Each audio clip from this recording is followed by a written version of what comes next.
Mr. President, on the war that you haven't solved yet, the Ukraine-Russia situation, have you now locked in a meeting? And can you explain, just a few weeks ago at UNGA, you said that Ukraine could possibly win the war and well, they could. But now They could still win it. I don't think they will, but they could still win it. I never said they would win it. I said they could win. Anything can happen. You know, war is a very strange thing.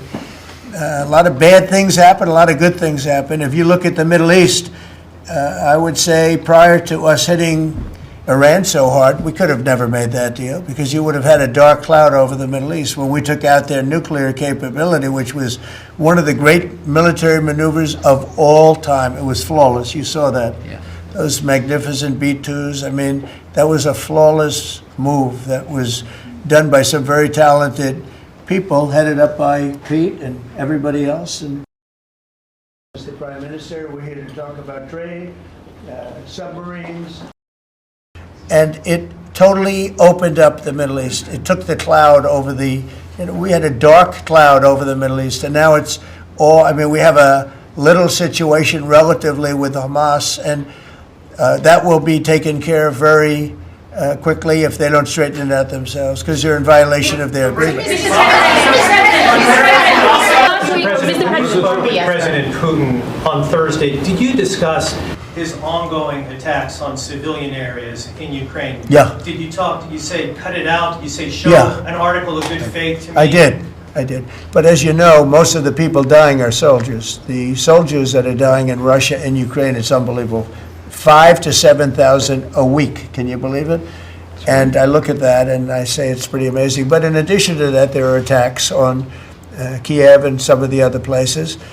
And it's human lives, but the big number of human lives is soldiers that are being killed in the battlefield, anywhere from 5,000 to 7,000, sometimes more than that every single week. It's not even believable. It's a bloodbath. It's the worst since the Second World War, the worst number of people.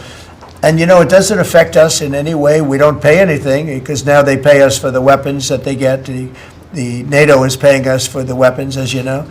It doesn't affect, I guess you could say that's a positive thing, they pay us, but I'm not interested in that. I did straighten it out. In this country than anybody ever imagined.